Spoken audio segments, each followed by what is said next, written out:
pouvez mettre vos micros hein, pour tout de suite. Là, quand il y a des activités comme ça, c'est le fun. Oui, ça commence à être... Là, je vais d'ailleurs vous demander de laisser vos caméras allumées. Parce que sincèrement, moi, quand je parle puis que je fais une super bonne blague puis que je me rends compte que je suis tout seul en train de faire des blagues dans mon salon, c'est un petit peu difficile. C'est comme de voir aucune réaction de personne. Là. Oui.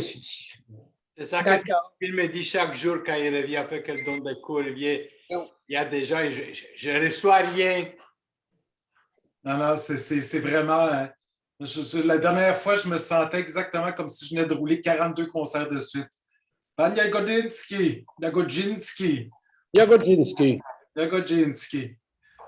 Vivo. Bonjour, moi c'est Anne-Marie. Bonjour Anne-Marie. Vous êtes habillée comme moi au dernier concert, c'est chic. Voilà, c'est exactement ça. Ouais. Bonjour, yes. Bonjour iPad. Oui, Claude. Claude, bonjour Claude. Bonsoir. Bonsoir, oui, plutôt. Y a-t-il moyen que je puisse toutes vous avoir? Oui, c'est la galerie. Ouais.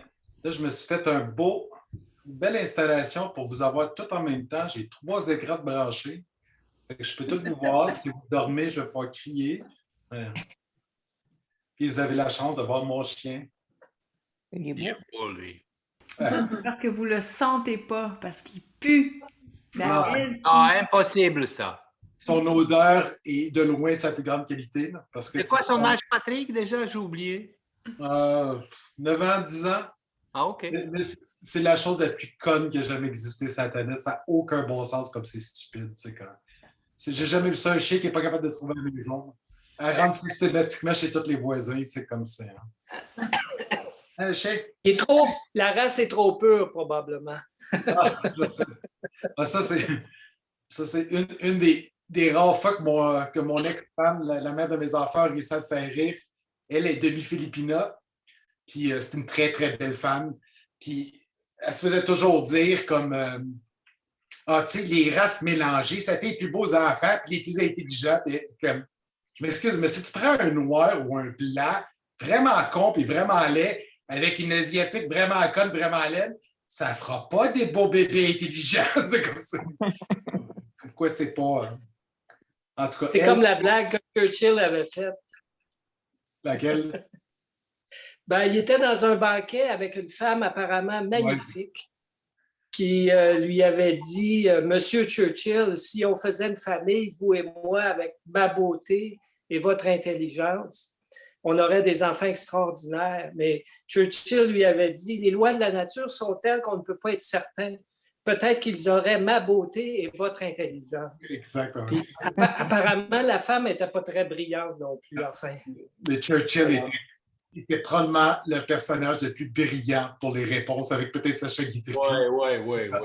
La fameuse, qu'à un moment donné, il est en campagne électorale, puis il est dans un bain de foule, puis il y a une femme derrière lui qui se met à l'insulter, mais à l'insulter. Elle finit en disant comme Monsieur Churchill, si j'étais votre femme, je mettrais du poison dans votre café. Puis il se retourne et fait Oh my God, si vous étiez ma femme, je le boirais. On avait sorti, il était très alcoolo, là, Churchill. Il y a un peu la même situation dans un party avec toute la noblesse. Une lady qui vient le voir, puis elle parle, elle dit Oh my God, Mr. Churchill, you're drunk. Puis il répond il dit, oui, madame, je suis sous, mais demain matin, je vais être ça. Vous allez être encore laide. Il est épouvantable. Là, oui. L'autre qu'il faut absolument lire, c'est Sacha Guitry, là, qui était c'est un génie absolu de la phrase et de la formule. C'est quand même, surtout à l'époque où les mariages étaient permanents et qu'on faisait en général une erreur qu'on se promettait. Puis Sacha Guitry, toutes ses blagues sur les couples, là, c'est à un moment donné, il est à Tour d'Argent, puis c'est la grande vedette, fait que tout le monde l'observe. Puis il est avec des amis, puis il se lève en criant Ce soir, je vais faire 10 cocus d'un coup. Je couche avec ma femme. C'est comme ça. Il était comme épouvantable. C'est comme. C'est quoi?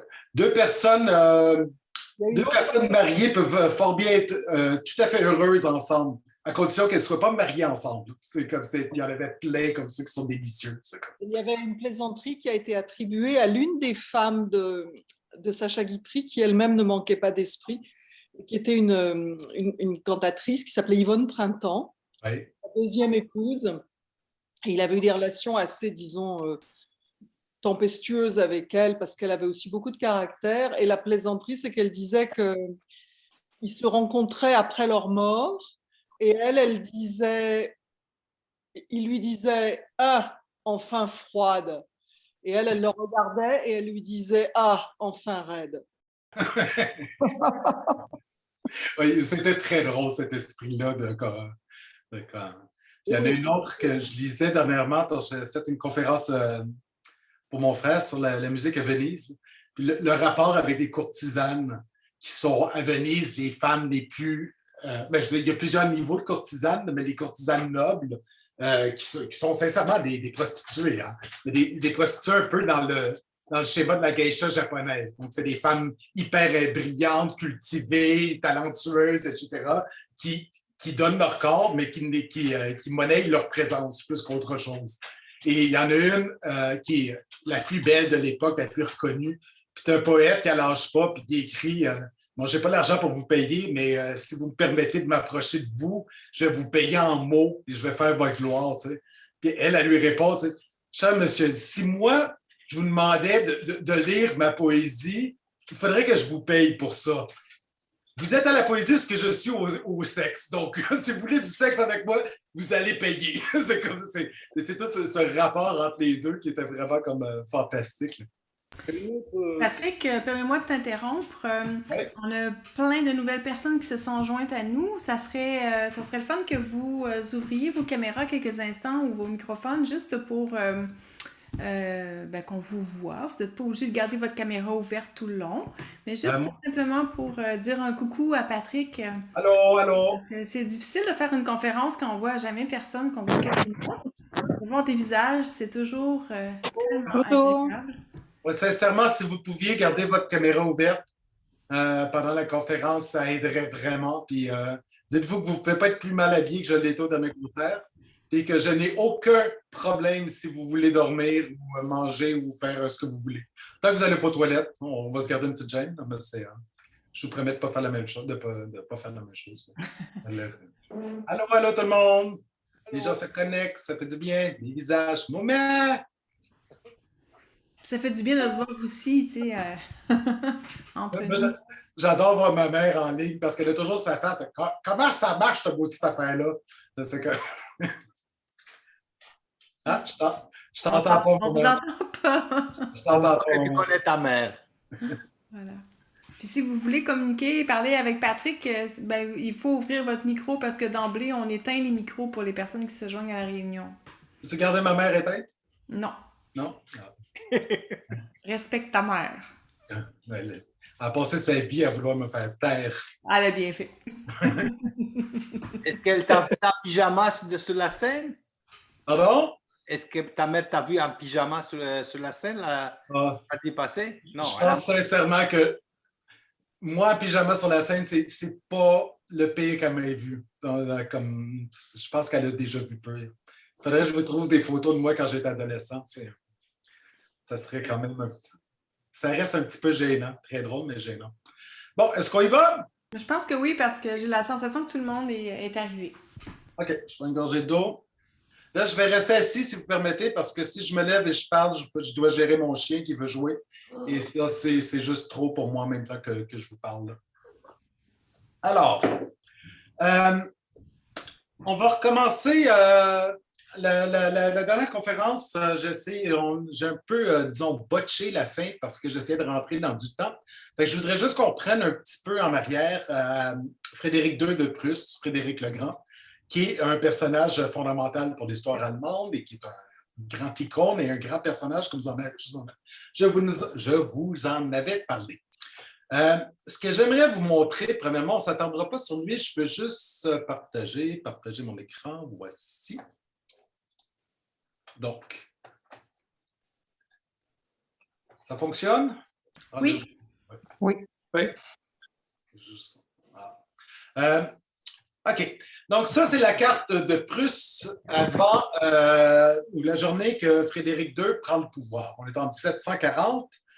Si vous voyez, on a deux gros motons, hein? Le Brandebourg ici, la Prusse, Königsberg est ici, et quelques petits territoires épars à l'ouest du côté de la civilisation. Okay? Évidemment, le gros problème que ça pose aux Prussiens, c'est que entre leurs deux gros morceaux de territoire, il y a la Pologne. C'est un enjeu qui va être permanent du 16e siècle, donc du moment où la Prusse fait partie du Brandebourg, et qui va durer jusqu'à la Deuxième Guerre mondiale. Hein. C'est le prétexte qui va... ils sont dans la ville de Danzig, Gdansk en polonais, qui est le grand port du Nord, le grand port de la Baltique. Et en Deuxième Guerre mondiale, ce territoire, il va avoir ce qu'on appelle le corridor de Danzig, qui va être un corridor qui appartient à la Pologne, donc, mais qui sépare encore une fois la Prusse du Brandebourg. Donc, la Deuxième Guerre mondiale commence la journée où Hitler décide qu'il n'y a plus de corridor polonais et de prendre la ville de Danzig, de Gdansk, on devrait dire. Donc, la grande politique de Frédéric II, ça va être essayer avant tout de joindre ces deux territoires. Évidemment, les Polonais ne sont pas d'accord. Les Allemands leur disent que ces territoires appartenaient aux tribus allemandes avant la chute de l'Empire romain. Les Slaves vont leur répondre, au lieu d'aller voir les belles filles en Italie, vous auriez dû vous occuper de vos pays et de les défendre. Donc, ils se sont occupés là. Après ça, les chevaliers teutoniques sont revenus et les Polonais sont revenus. En tout cas, c'est le bordel le plus complet. Mais quand... pourquoi j'ai plus de contrôle ici? Je veux du contrôle. Excusez-moi, je n'ai pas de contrôle.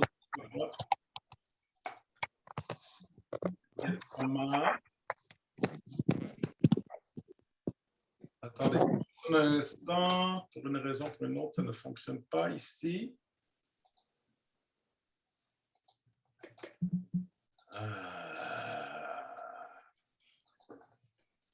Okay, attendez. Je reviendrai. Excusez-moi, ça a gelé mon... En fait, je vais faire un petit commentaire, Patrick, en attendant que tu règles ton problème. Pourriez-vous, s'il vous plaît, les personnes qui ont leur micro d'ouvert, si vous pouvez, vous le fermer, tout simplement. Puis Patrick, comme je ne suis pas certaine de l'enregistrement, si c'est vraiment toi qui est enregistré là, en ce moment, je vais te passer carrément le rôle d'animateur de la soirée. Parce que moi, enregistrement, je vois la petite bulle qui marche. Là. Parfait. Moi, je vois la mienne aussi, mais j'ai peur que ce soit juste ma face qui soit enregistrée. OK. J'ai-tu quelque chose à faire? Non, tu n'as rien à faire. Puis d'ailleurs, je ne trouve pas. Fait que continue. Je pense que ça fonctionne. OK, c'est vraiment. Excusez-moi. Si vous savez comme je vous aime en live et pas en caméra. Déjà, c'est que quand en concert, je ne suis même pas capable de gérer mon petit bédule pour faire changer les images. Fait qu'imaginez maintenant, c'est comme ça le cauchemar. C'est devenu l'hôte de la rencontre. OK, c'est ça. Donc, OK, on revient. Donc, vous voyez encore la carte? Non, il faut que tu partages ton écran. Je repartage. OK. Donc, la carte de Prusse, la prise de pouvoir en 1740 de Frédéric II, il a 28 ans. Et c'est que quand je partage, j'ai plus de contrôle. Pourquoi ça fait ça? Ah, excusez. Je ne peux pas croire. On les teste toujours avant, puis ça ne fonctionne jamais quand c'est le temps. Attends, je vais y aller.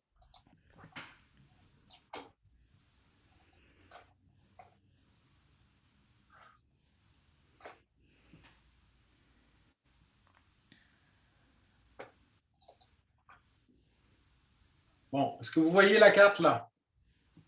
Oui? OK. Bon, désolé. Voici la carte de Prusse à la mort de Frédéric II en 1786. Donc, on est en plein milieu. Hein, Mozart va mourir dans quelques années. Beethoven a 14 ans. Haydn est en pleine gloire. La première acquisition, ça va être ce fameux duché de Silésie ici que en 1740, quelques mois après qu'il ait pris le pouvoir, que Frédéric II va voler à l'Autriche.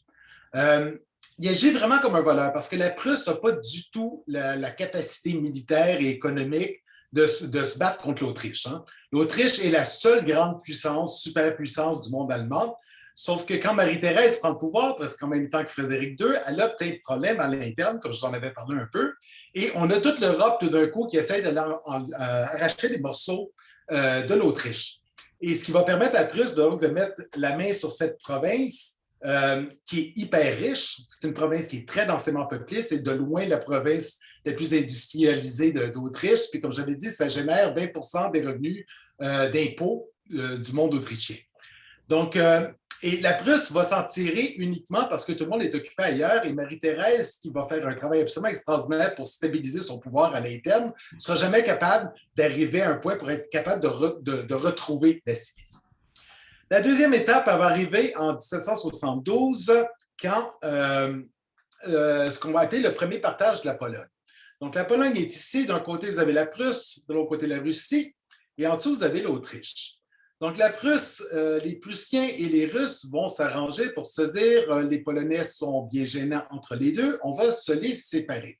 Donc, tu as Frédéric II et Catherine la Grande qui s'arrangent, et là, tu as Marie-Thérèse qui ne veut vraiment pas partager la Pologne, qui a tout intérêt à garder ce territoire tampon entre ces deux grands ennemis du Nord, mais en même temps, elle n'a pas la capacité à s'opposer à la fois à la Russie et à la Prusse. Donc, elle va être obligée soit de les laisser faire eux-mêmes ou de partager. Donc, Frédéric II va réussir le coup de réunir ces territoires et avoir un grand territoire continu pour la Prusse. Okay? Quand Frédéric II meurt, il devient presque instantanément une légende. Okay? Et l'armée prusse va avoir une réputation d'être une armée invincible, d'être la première armée d'Europe. Ce qu'elle l'est d'une certaine façon, mais qu'elle n'est pas de l'autre façon. Et les puissances autour en sont tout à fait conscientes. Les grandes puissances, ils savent que oui, la Prusse a une armée d'exception, une armée hyper entraînée, une armée efficace, hyper moderne, mais ils savent très bien que la Prusse, c'est un pays pauvre à la base, et ce n'est pas un pays qui est densément peuplé. Donc, il n'y a aucune façon que la Prusse puisse soutenir une guerre à long terme. L'armée prusse est capable de faire des interventions rapides, efficaces, mais elle ne peut pas durer dans un conflit qui s'éternise. Et il faut comprendre que l'Europe, depuis presque la Grande Peste en 1348, donc ça remonte, il y a en fait deux grandes Europes. Il y a une Europe qui est densément peuplée, puis qui va être riche et qui va atteindre un niveau, même au niveau de l'éducation générale, qui va être nettement supérieur au reste. Cette Europe densément peuplée, à part du nord de l'Italie, donc disons de Rome, du milieu de l'Italie, elle va monter jusqu'au sud de l'Écosse, comme incluant Édimbourg, Glasgow, les grandes villes du sud de l'Écosse. Elle intègre la quasi-totalité de la France, toute la vallée du Rhin, donc l'ouest de l'Allemagne, et elle va s'étirer un peu vers l'est sur la vallée du Danube pour aller jusqu'à Vienne. Évidemment, hors de ces territoires-là, il y a des endroits qui atteignent le même niveau de vie et le même niveau de culture. Mais c'est principalement les grandes capitales. Stockholm est absolument superbe, Cracovie en Pologne, Saint-Pétersbourg plus tard en Russie, etc. Ça bien des grands centres. Mais hors de ces terres-là, le niveau économique est beaucoup plus bas. La densité de la population qu'on tombe en Pologne, on tombe de 1/6 de la densité de la population à l'ouest de l'Europe. Et même au niveau de l'éducation, on sait qu'ils ont fait des grandes recherches sur les documents notariés et on sait qu'avec la Révolution française, il y a des provinces en France comme la Normandie où le taux d'alphabétisation est à 80% de la population. Donc, ce qui est largement supérieur à ce qu'on a au Québec ou en France présentement. Mais il y a d'autres endroits, si on va dans le Finistère, en Bretagne, où c'est à peu près à 0,01%. Donc, tu as vraiment des disparités comme extrêmes entre les deux. Puis si tu vas d'un côté, si tu compares la paysannerie, disons, normande avec les moujiks en Russie, c'est deux univers complètement différents.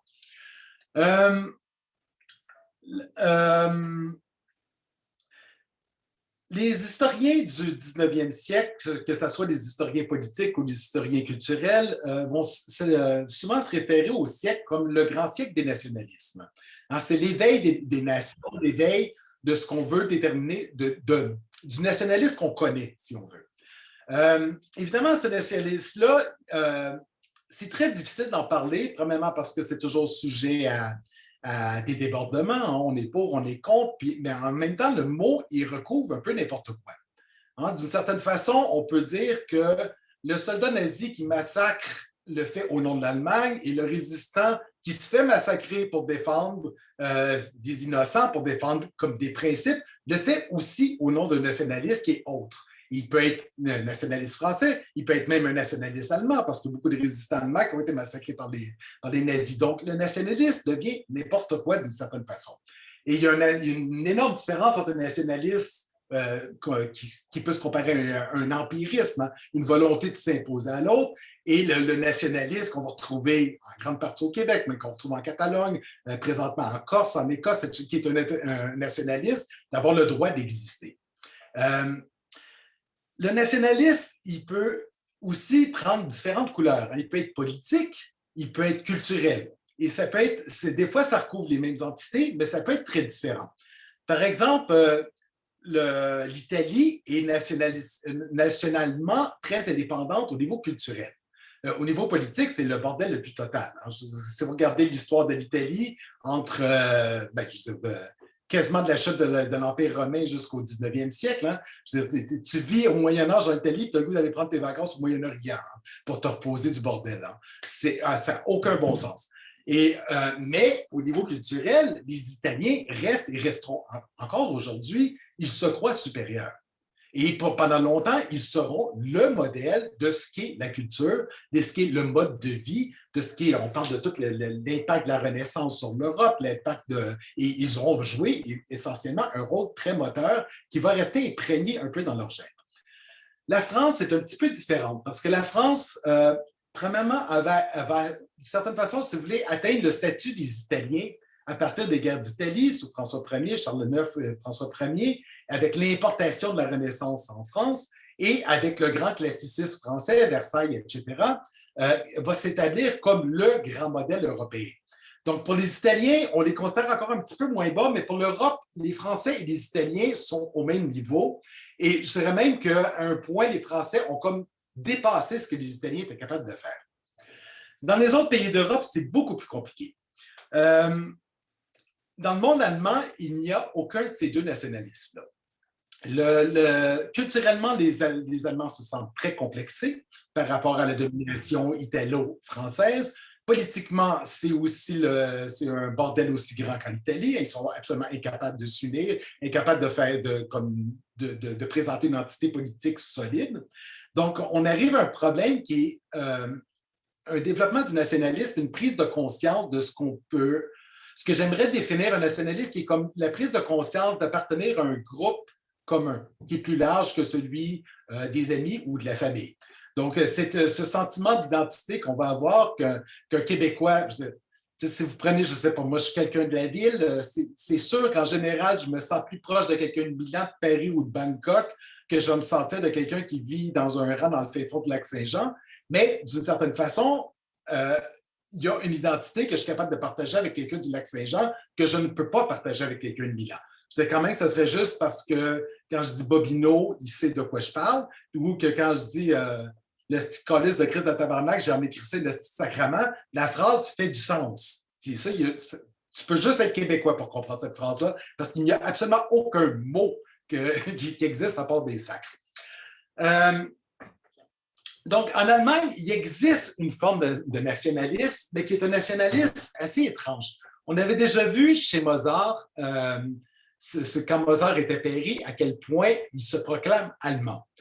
Il est en opposition totale avec l'hégémonie française, avec la façon de vivre français. Il déteste les Parisiens et il est très orgueilleusement allemand. Quand il est en Allemagne, toutefois, il n'est plus allemand. Il est soit bavarois, parce que il est salzbourgeois, mais Salzbourg a des relations avec la Bavière. Il se dit jamais autrichien. Donc, déjà, à l'intérieur de l'Allemagne, on a des étiquettes qui ne sont pas celles de l'Allemagne. Mais il y a quand même quelque chose dans ces années-là, 1770, 80, 90, qui se transforme en Allemagne. On le voit donc chez Mozart, mais on le voit aussi dans les langues parlées dans les cours allemandes. Frédéric II, jusqu'en 86, parle français. La langue à la cour de Prusse, c'est le français, comme dans la majorité des cours d'Europe. À Vienne, c'est un peu différent parce que jusqu'à Marie-Thérèse, la langue de la cour, c'est l'italien. Et ce n'est pas une langue étrangère. Tout le nord de l'Italie fait partie de l'Empire autrichien. Donc, on parle une des langues de l'Empire. Avec Marie-Thérèse, ça va changer au français. Et c'est juste quand Marie-Thérèse meurt, donc quand Joseph II prend le pouvoir en Autriche, qu'il impose l'allemand à la cour et au pays. Et c'est la même chose en Prusse, c'est quand Frédéric Guillaume III, donc le fils de Frédéric II, succède, que l'allemand devient la langue officielle de la Prusse. On a le même phénomène en Angleterre. Hein. C'est pour des raisons différentes, mais il ne faut pas oublier que Honi qui soit mal y pense, la devise royale anglaise est en français. Parce que la noblesse est française. Pas les Windsor qui sont des Allemands, mais la royauté comme anglaise est à la base, comme la noblesse anglaise à la base, est d'origine française. Une des plus belles dates de l'histoire, en 1066, bataille de Hastings, quand les Normands vont conquérir l'Angleterre, la dernière fois qu'on a réussi à les conquérir, les fatigants. Aujourd'hui, je vais essayer d'utiliser beaucoup l'architecture pour illustrer les propos. Puis une des raisons, c'est que l'architecture est, de tous les arts, celui qui est plus lié au pouvoir. L'architecture officielle, du moins. Donc, pour être capable de construire, ça prend des permissions, ça prend de l'argent, et il n'y a en général que les États et les souverains qui sont capables de financer des grands projets. Donc, par définition, l'architecture va refléter les soucis politiques et les soucis d'image des pouvoirs. Il faut faire attention à une des choses qu'on parle de nationalisme aussi culturel, OK? Parce que les nationalistes ont toujours un effet rétrospectif. Ce qu'on considère comme symbolique ou propre à sa nation ou idiomatique de sa nation, en général, l'identification vient après. C'est vrai en culture, c'est vrai souvent comme dans l'imagerie politique populaire. Hein. On peut prendre le cas justement de Frédéric le Grand, qui est considéré comme le souverain comme allemand par excellence chez les Allemands. Mais comme Frédéric le Grand ne parle pas allemand, il baragouine, il déteste l'allemand, il considère que c'est une langue pour les vaches. Même chose, je veux dire, on voit les Français s'identifier à la Joconde. La Joconde, c'est une œuvre italienne, pas parce que Leonardo l'a amenée à toute fin de sa vie en France et qu'elle est au Louvre que ça devient une œuvre française. C'est une œuvre italienne, mais elle est au Louvre, elle appartient à la France depuis toujours, ou presque, et c'est un peu rentré dans le patrimoine de ce que c'est que d'être français. Je vais prendre un exemple ici. Je vais essayer de le faire comme du monde. Je vais prendre peut-être le summum de ce qui est l'identité culturelle française. En exemple, Versailles. Donc, Versailles est le symbole de la grandeur française. Ça correspond au moment où la France c'est le règne de Louis XIV, la France est de loin la seule grande puissance d'Europe. Elle domine absolument toute l'Europe. Elle va dominer culturellement. Et c'est un petit peu, pour les Français, la façon, c'est l'esprit français, hein, c'est le génie français. Donc, c'est le grand classicisme français qui s'oppose au baroque italien.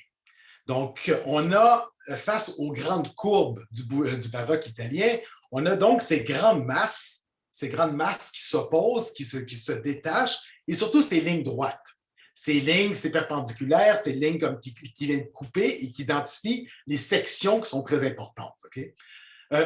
Tout ce que les Italiens vont, en gros, essayer de cacher. Mais à vrai dire, et ça c'est drôle parce que c'est un point de vue que je partage beaucoup avec mon frère, Éric, le baroque, le classicisme français est en fait un baroque italien francisé. Et il n'y a pas de différence de conception entre le baroque italien et le classicisme français. Il y a une différence de situation. Si on prend la prochaine image, qui est contemporaine, qui date juste un petit peu avant.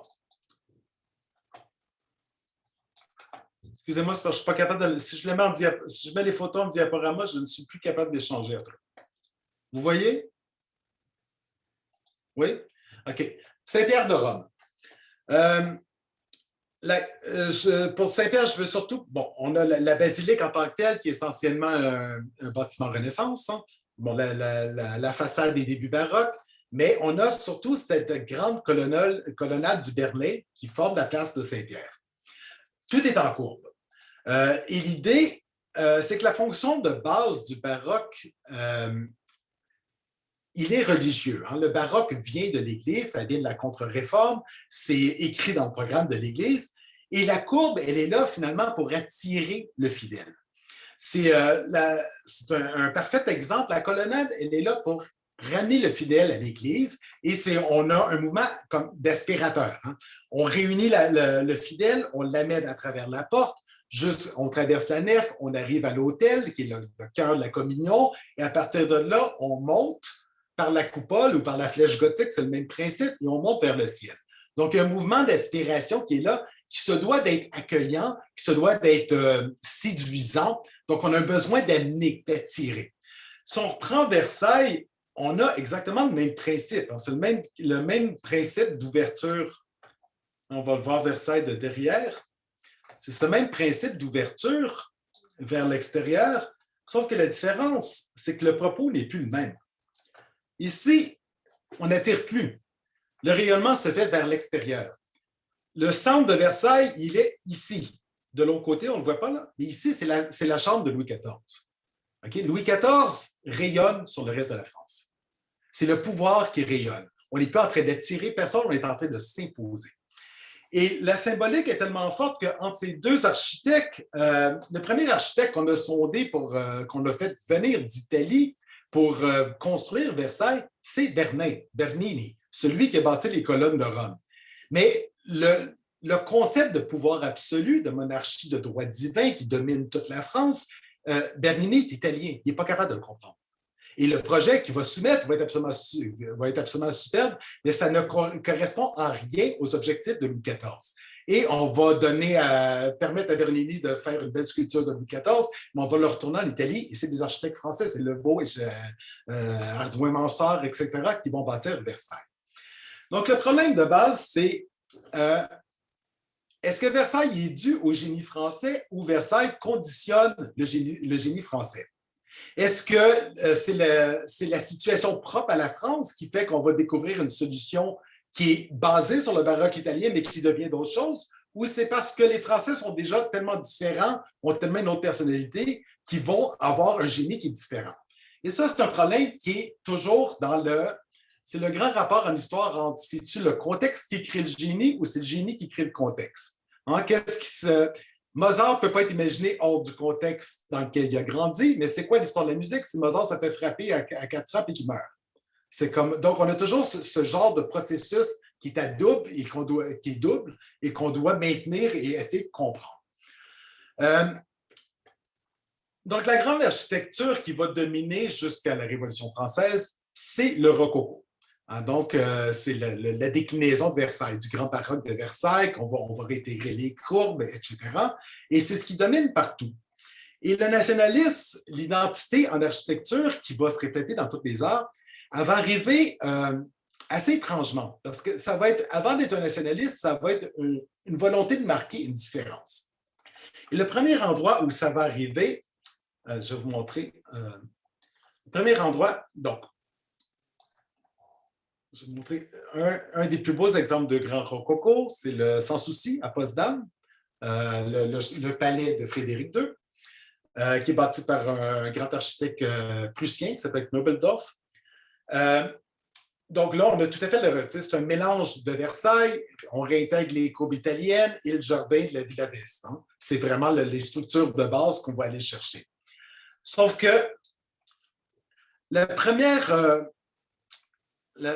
scission qui se fait dans l'unité de style, elle vient étrangement du protestantisme. Les églises protestantes vont s'opposer, comme vous le savez, à l'Église catholique. Donc, on va essayer, les réformés se voient comme des gens de raison. on va essayer on s'oppose à l'obscurantisme, au mysticisme de l'Église, et on va amener une religion qui est basée sur la foi, mais aussi sur la raison. Donc, pour s'opposer, si le baroque appartient à l'Église, les luthériens, eux, vont se référer au style qu'on connaît, qui est attaché à la raison, celui de l'Antiquité. Cet architecte, c'est le même. C'est le même qui a fait Sans Souci, ici, qui bâtit cette chapelle, la chapelle des Huguenots, donc des protestants français qui se sont réfugiés à Potsdam. Je n'ai pas besoin d'expliquer, vous voyez la photo, c'est une colonnade comme ça, c'est un devant de temple grec ou romain plutôt, avec une ellipse en arrière qui reprend un petit peu celle du Panthéon. Donc, ça, c'est drôle parce qu'il y a un endroit dans le monde où cette identification religieuse va prendre un niveau national, une identité nationale. Et cet endroit, c'est l'Angleterre. La situation religieuse de l'Angleterre est très particulière. Henri VIII, donc le grand roi du 16e siècle, le père d'Élisabeth Ier, a la mauvaise habitude de se divorcer à tous les 2 minutes. Et quand ces femmes ne veulent pas se divorcer, il a la possibilité, comme roi, de les faire décapiter, ce qui est fort pratique. Le problème qui va arriver avec Henri VIII, c'est qu'un jour, il va vouloir se divorcer parce qu'il est amoureux d'une autre et l'Église va s'y opposer. Elle n'accordera pas le divorce. Donc, Henri VIII va régler le problème en disant « Parfait, vous ne voulez pas me donner de divorce, je vais sortir l'Église d'Angleterre du giron catholique. » Il va créer l'Église anglicane. Donc, le chef de l'Église d'Angleterre est Henri VIII. Et présentement, c'est la reine. Hein, ça reste la même structure. Bon, donc, on commence à se créer une identité qui est propre en Angleterre, qui est différente de cette grande mouvance européenne. On a notre propre Église, on a notre propre pays et on a une identité qui est assez particulière. Évidemment, l'Angleterre va être secouée par le protestantisme. Ça se produit pratiquement au même moment. Hein. Je pense que la fondation de l'Église d'Angleterre, c'est 1527. C'est tout juste après que Luther ait débuté la réforme. Donc, il va y avoir énormément de problèmes, il va y avoir des guerres civiles, les protestants comme les puritains vont prendre le pouvoir pendant longtemps, ils vont exécuter Charles Ier, les catholiques vont revenir, on va arriver à un point en Angleterre où on va se rendre compte que la seule façon d'arrêter les conflits, c'est un peu de réconcilier tout ça dans cette église anglicane qui n'existe pas finalement. Donc, on va se créer une église qui va intégrer beaucoup des dogmes protestants, mais qui va garder une étiquette catholique. Et en même temps où il y a la seule personne qui peut décider est le roi, donc, et son représentant, l'archevêque de Canterbury. Et en architecture, ça va se transformer d'une façon absolument merveilleuse. Je vous montre James Gibbs, qui est un élève de Wren, le grand architecte qui a bâti Saint-Paul de Londres. On a ici St. Martin's in the Field, qui est une église avant d'être juste un orchestre. Hein. Et là, on a donc le summum de l'éclectisme anglican. L'anglicanisme, comme je l'ai dit, c'est un mélange de protestantisme, donc la raison qu'on retrouve dans le temple à la base, mais aussi de catholicisme. Donc, on se rattache à la vraie tradition de l'Église, celle qui existait avant que la papauté le pervertisse au 15e siècle. Et donc, on pose sur un temple grec, on va poser un clocher gothique. Le symbole parfait de l'architecture catholique quand l'Europe était encore entière, une, et était dirigée sous une seule foi. C'est absolument extraordinaire. Parce que... ton écran, Patrick? Pardon? Est-ce que tu as partagé ton écran? Ah. Vous voyez? Pas encore. Voilà. Ah. Super, merci. OK. Bon, est-ce que vous voyez? Donc, je reprends. Donc, à la base, vous voyez bien le temple grec et en dessus, on a le clocher gothique. Où je suis rendu? OK. Ce qui va changer aussi en Angleterre, ce qui va grandement changer, c'est que cette identification qui passe premièrement par la religion, elle va être transformée avec la guerre de 7 ans. L'Angleterre, jusqu'en 1756, donc, est une puissance de second, voire troisième ordre. c'est une des puissances, un peu comme la Prusse, que les grandes puissances avec lesquelles elles vont s'allier parce qu'ils peuvent donner un coup de main, mais qui ne représentent pas vraiment une menace pour l'ordre européen et l'ordre mondial. Sauf qu'avec la guerre de 7 ans, donc cette guerre de 1756 à 1763 qui mène à la perte de Québec, à la perte comme... l'Angleterre va se ramasser du jour au lendemain en étant la plus grande puissance mondiale. Et là, on va essayer de se bâtir une identité. L'identité, un des problèmes qu'on a, c'est qu'on se rend compte qu'on n'est ni français ni italien au niveau culturel et on va essayer de chercher un langage qui est propre à l'Angleterre, qui est propre au Nord. Donc, ça va prendre plusieurs formes. Hein. Au niveau politique, au niveau de l'Empire en tant que tel, il va y avoir une identification profonde avec l'Empire romain. Ça vient en premier d'un grand livre de Gibbons, l'historien, qui va écrire The Rise and Fall of the Roman Empire, la montée et déclin de l'Empire de Rome, qui est une somme absolument extraordinaire qui est écrite à l'époque, qui en même temps qui démontre très bien à quel point l'histoire peut être récupérée. Hein. Parce que la façon que Gibbons va décrire le déclin de l'Empire romain, c'est qu'il va dire en gros que les Romains vont perdre leur valeur morale. C'est au niveau de la morale qu'ils vont perdre. Donc, en gros, il est absolument incapable de comprendre pourquoi est-ce qu'un Romain peut décider à un point de rester à Rome, à boire son petit vin, à manger, à aller au théâtre, écrire des livres, plutôt que d'aller se geler les à frontière allemande à se faire taper par des barbares. Donc, pour lui, la civilisation, c'est de garder cet esprit de sacrifice, cet esprit très puritain qui va être la base de l'établissement de l'Empire britannique. Et donc, on va le voir dans l'architecture, encore une fois, avec l'imitation des modèles romains. Je montre ça un petit peu plus tard, mais c'est basé sur ce qui se faisait à l'époque. Voilà.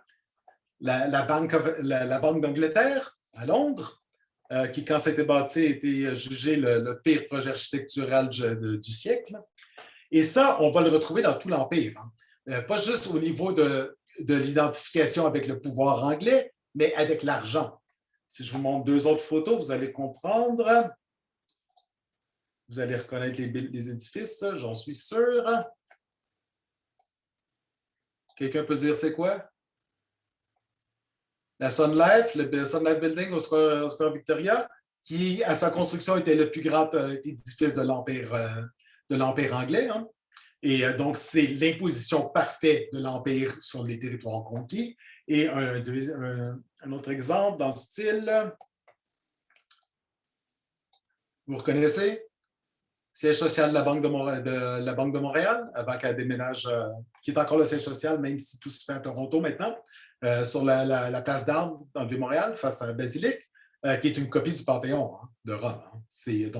Et ça, vous pouvez le trouver partout. Vous allez sur Wall Street, vous allez... tout ce qui est argent est identifié avec Rome, avec la puissance romaine.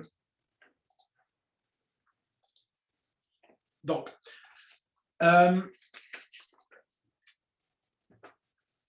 quand Napoléon arrive à la Révolution, donc le nationalisme, comme on le comprend, n'existe pas encore. Okay?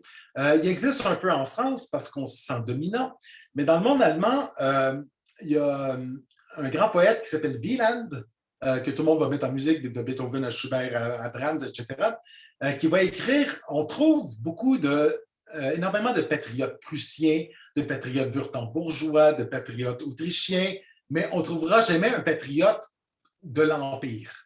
Okay? Tout le monde se sent régional. On a une identification, on est bavarois, on est prussien, mais il n'y a personne qui se sent allemand en tant que politiquement, je dirais. Et Wieland a ce mot qui est assez prophétique et qui donne assez bien l'image de comment les Allemands se sentent. Il dit il faut que les Allemands arrêtent de suivre leurs politiciens pour suivre leurs poètes. Et cette image-là, elle est très forte parce que c'est un argumentaire qu'on connaît très bien au Québec, hein, où on se fait dire que finalement, l'important de notre culture, c'est la langue, c'est notre culture, etc., et que les droits politiques qui vont avec, ils sont plus ou moins importants. Donc, et le problème, c'est un peu la situation qui va arriver quand la révolution va se déclencher. les Allemands vont avoir une position assez ambiguë avec les guerres de la Révolution et l'arrivée de Bonaparte. J'en avais parlé sur Beethoven. Pratiquement tous les artistes, tous les intellectuels vont être en faveur de l'invasion de Bonaparte. Hein. Et la situation, elle ressemble pas mal à celle des communistes dans le monde occidental dans les années 50. Prenant en France, où on a Aragon, qui est secrétaire le grand poète, qui est secrétaire du Parti communiste français, qui, d'une certaine façon, pour s'opposer à Hitler, le deuxième plus grand criminel de l'histoire, va s'aligner sur Staline, le troisième plus grand criminel. On a Sartre qui va faire la même chose après, pour s'opposer encore aux fascistes qui, pour lui, qui est maintenant incarné par De Gaulle avec la guerre d'Algérie, va défendre Mao. Mao, qui est le plus grand meurtrier de toute l'histoire de l'humanité. C'est absolument hallucinant. Évidemment, comme Sartre et Simone de Beauvoir vont se créer une belle petite légende de militants communistes en essayant de faire oublier aux gens qu'ils ont quand même passablement collaboré avec Vichy en écrivant dans leurs journaux, en parlant à la radio. On pourrait dire le seul intellectuel de gauche qu'on peut dire en France de l'époque qui est propre, ça reste Camus, qui est pour moi le plus grand de l'époque, que Sartre déteste, mais c'est pas, en tout cas, c'est pas le sujet. Donc, en général, l'invasion française va être fort bien accueillie dans le monde allemand. Et ils n'ont pas complètement tort. Parce qu'évidemment, Napoléon, c'est un dictateur, c'est quelqu'un qui est responsable en bout de ligne de la mort de millions de personnes, mais l'invasion française, ça représente aussi beaucoup. Hein. Ça représente la fin des privilèges de la noblesse dans l'ensemble de l'Europe, l'abolition de l'esclavage, l'abolition du servage, la libération de la condition des Juifs en travers comme l'admission des gens de couleur. Pouvez-vous imaginer? On a des députés de domaine qui siègent comme de Haïti, des Noirs qui arrivent à Paris et qui siègent à l'Assemblée nationale à l'égal des autres. C'est quelque chose qui est absolument extraordinaire. Donc, ça va grandement contribuer à une ouverture et à une modernisation de l'Europe. Sauf que la situation va changer. Elle va changer premièrement en 1804, quand Bonaparte devient Napoléon, il se sacre empereur. Là, on a tous les intellectuels qui vont débarquer, parce qu'ils se rendent compte que finalement, Napoléon se dirige vers une restauration de l'ordre qui existait auparavant. Mais la grosse différence, elle va avoir lieu en 1806. En 1806, l'Europe va se coaliser 7 fois pour réussir à vaincre la Révolution et Bonaparte. Bon, la 7e fois, c'est juste Waterloo, là, mais ça va arriver 6 fois que les pays d'Europe vont se réunir pour essayer de battre Napoléon et ils n'y parviendront pas. La 4e fois, la Prusse a été impliquée dans la première coalition, elle va se retirer la 2e et la 3e, mais là, la 4e, elle décide qu'elle en a assez et elle va s'unir avec la Russie, avec toujours l'argent anglais qui est toujours derrière, et Frédéric Guillaume III, le roi de Prusse, va envoyer un ultimatum le 1er octobre 1806 à Napoléon en lui ordonnant de libérer l'Allemagne jusqu'au Rhin avant le 10 octobre. Il lui donne 10 jours. Et c'est là qu'on se rend compte à quel point la machine militaire napoléonienne est absolument... c'est d'une puissance absolument extraordinaire. Donc, le 1er octobre, Napoléon reçoit l'ultimatum. Il a jusqu'au 10 pour se décider. Le 14 octobre, l'armée prussienne est complètement anéantie à la double bataille de Jena et à Auerstedt. Ça y a pris 14 jours pour... Et on parle de la guerre éclair pour les nazis, mais c'était une époque où il n'y a pas de tank, il n'y a pas de voie ferrée, il n'y a pas de camion. Il y a une armée qui s'est déplacée à travers l'Europe et en 14 jours a réussi à anéantir ce qu'on imaginait depuis Frédéric II être la meilleure armée d'Europe. Quelques jours plus tard, c'est en 3 semaines, Napoléon est à Berlin et dicte ses conditions. Ce changement, il va être suivi avec beaucoup de transformations que Napoléon va faire. Napoléon va essayer de transformer le monde allemand. Il va essayer de créer un 3e pouvoir entre la Prusse et l'Autriche. Il va créer ce qu'on appelle la Confédération du Rhin. Donc, il va réunir l'ensemble des pays de l'Ouest pour se créer un genre de zone tampon. C'est des États allemands qui sont beaucoup plus proches de la France, qui sont beaucoup plus perméables aux idées françaises, à l'influence française. Et Napoléon veut s'en servir un petit peu comme bloc de protection et contre contrebalan contre les deux autres puissances, l'Autriche et la Prusse. Évidemment, la grande erreur qu'il va avoir dans la planification de Napoléon, mais il ne peut pas savoir parce que Napoléon planifie pour une victoire, pas pour une défaite, c'est que ce que ça va faire, c'est que le Saint-Empire romain, qui comptait au-dessus de 380 pays indépendants, principautés indépendantes, va être ramené premièrement à 80 et finalement à 30. Donc, le plus gros obstacle à l'unification de l'Allemagne est levé. C'est que si tu essaies de le faire, tu n'as plus 380 petits princes qui veulent garder leur territoire, mais tu es rendu à 30. Et ça facilite grandement les choses. Ce qui est à noter aussi, c'est que c'est là, à partir de 1806, que le nationalisme allemand va vraiment se créer. Il ne se crée pas dans les cours, ce n'est pas au niveau du pouvoir.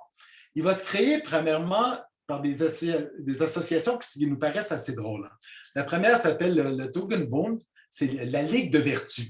C'est une association d'étudiantes et de professeurs qui vont se mobiliser pour rénover l'Allemagne. Rénover, dans le fond, rénover pas avec des clous et des marteaux, là, mais rénover la personnalité des Allemands, la culture allemande et la civilisation allemande. On va avoir un autre mouvement qui est aussi important et qui est encore plus drôle, c'est le mouvement de gymnastique, qui va avoir qui va s'étendre partout. On va avoir des adeptes de gymnastique qui s'organisent. Évidemment, ce n'est pas une question d'aller faire son yoga le dimanche après-midi. Le mouvement de gymnastique, c'est une question de s'entraîner, d'entraîner les jeunes hommes pour être prêts au combat quand la libération va sonner. C'est le même concept qui va être repris dans l'Empire britannique avec les Boy Scouts. Les Boy Scouts, c'est exactement la même chose. On entraîne des enfants pour être capable d'être physiquement en forme, être capable de survivre et d'aller se battre quand ils vont être rendus compte. Et les Boy Scouts vont donner les jeunesses hitlériennes un peu plus tard. C'est tout le même phénomène. Napoléon va évidemment interdire toutes ces associations dès que possible. Bon, la Prusse va continuer à les soutenir en cachette. La Prusse ne peut pas bouger grand-chose. Mais c'est à partir de ces grandes organisations que la libération va se faire. Les résistants du monde allemand, ils viennent de là, ils viennent d'anciens militaires qui vont créer des corps francs, c'est-à-dire des armées privées qui vont aller se battre, qui vont faire de la guérilla contre les Français. Et c'est seulement après donc, la campagne de Russie, quand ces gens-là sont déjà fort actifs, que les pouvoirs vont finalement s'enligner et intégrer un peu ces mouvements-là dans la guerre de libération. Donc, le nationalisme, il va se trouver en art également, en architecture en Allemagne, mais ça va prendre un chemin assez étrange. Le premier chemin que ça va prendre,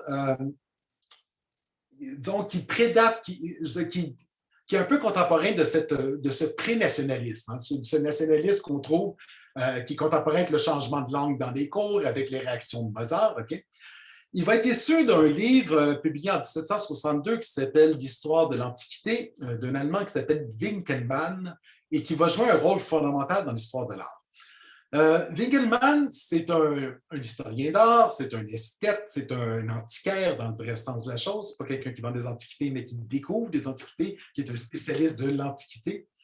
Et il va participer aux fouilles à Pompéi, aux fouilles à Herculénum. C'est un grand spécialiste, il vit en Italie. Mais là, il va découvrir l'art grec, qu'on ignore pratiquement complètement. Et il va opposer la grandeur de la Grèce à la décadence romaine. Son propos de base, c'est de dire que l'art romain est essentiellement une récupération de ce qu'il faisait d'une façon beaucoup plus pure et belle en Grèce auparavant. Ce qui n'est pas nécessairement faux.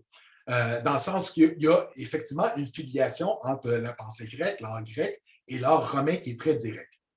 Et donc, on va commencer. Winkelmann, bon, il y a un propos esthétique de mettre la beauté de la forme. Il pense que les statues devraient tous être de marbre blanc, alors qu'il ignorait à l'époque que la statuaire grecque était peinte, comme les édifices, etc. Mais au-delà du propos, ce que Winkelmann propose à l'Allemagne, ce n'est pas d'imiter comme l'architecture ou la sculpture grecque, c'est de retrouver ce qui a permis aux Grecs de créer une telle civilisation.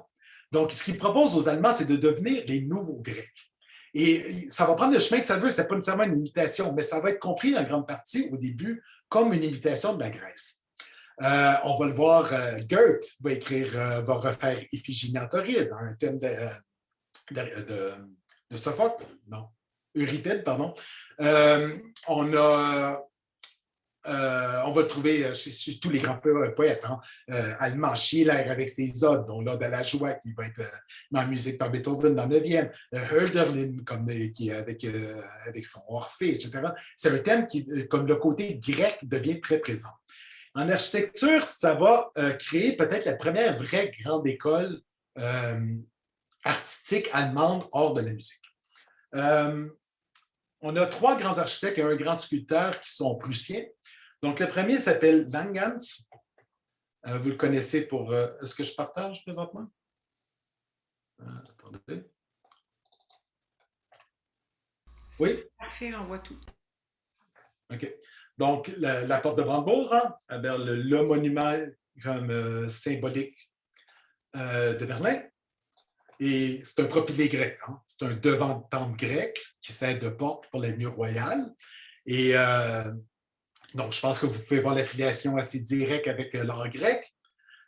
Suite à Langhans, on a son sculpteur, celui qui va bâtir... c'est fatigant d'être obligé de les ouvrir à chaque fois. Celui qui sculpte le quadrige, qui est au-dessus de la porte, qui domine la porte. Encore là, ce sont des modèles grecs qui sont là, c'est l'orige de Delphes. On peut le voir aussi dans d'autres sculptures. Une sculpture qui a fait absolument scandale à cette époque, parce que ce sont deux princesses royales, Louisa et Frédérica, et c'est absolument mal vu partout en Europe de présenter des personnes royales dans une attitude si décontractée. Bon, c'est des enfants, mais on voit, c'est la toge grecque, hein, c'est tout l'esthétique grecque qui est déjà là. Et finalement, on a le plus grand d'entre eux. Ah non, attendez, j'en oublie un, qui est peut-être l'exemple le plus frappant de l'influence grecque, Friedrich Gilli. Vous voyez? Je suis toujours inquiet que vous voyez. Ouais. Ça, c'est un projet qui ne sera jamais réalisé. C'est le projet de mausolée pour Frédéric le Grand. Et c'est l'Acropole. Hein. C'est carrément copié sur une structure grecque avec le temple dorique par-dessus qui est une copie quasiment conforme. Finalement, on va arriver à celui qui va donner le visage de Berlin, qui va donner en grande partie la personnalité de l'art berlinois. Il s'appelle Schinkel. C'est un grand nom. Ce qui reste de lui à Berlin, le problème, c'est que une bonne partie de l'Allemagne a été bombardée sauvagement. Hein, il reste de moins en moins de choses. On a donc le Altes Museum, l'ancien musée, sur des musées. Bon, à l'époque, il s'appelait juste le musée parce qu'on n'avait pas bâti de nouveau. Hein. Donc, encore là, c'est exactement... on a tout le langage grec, mais il y a déjà quelque chose qui commence à être différent. Il y a une lourdeur qui existe, il y a une solidité, je ne vais pas utiliser le mot lourdeur parce que ça peut être trop péjoratif, mais il y a comme une solidité qui existe dans son art qui est assez différente de celle des Grecs. Mais le langage est grec, hein, et je trouve ça absolument c'est absolument monumental. Et si on rentre à l'intérieur, on a la fameuse coupole qui est au centre du musée, qu'on ne peut pas voir comme de l'extérieur, qui est déjà une contradiction en soi, mais qui est absolument superbe. Hein. C'est d'une pureté de ligne. On est très loin du rococo à la Versailles, avec toute la décoration et tout ça. On est vraiment dans la solidité, la pureté, la beauté de la ligne et du dessin. Finalement, juste un autre monument, qui est un de ces derniers qui reste encore à Berlin, la Neuwache. La Neuwache, qui est le bâtiment de la garde royale, qui va devenir un peu le mémorial de guerre, un peu le même rôle que l'Arc de Triomphe utilise à Berlin. Je montre 3 photos que je trouve pour donner une idée de la qualité. Ils sont de l'entrée, donc la porte, et ce que je trouve absolument fantastique, c'est l'intérieur.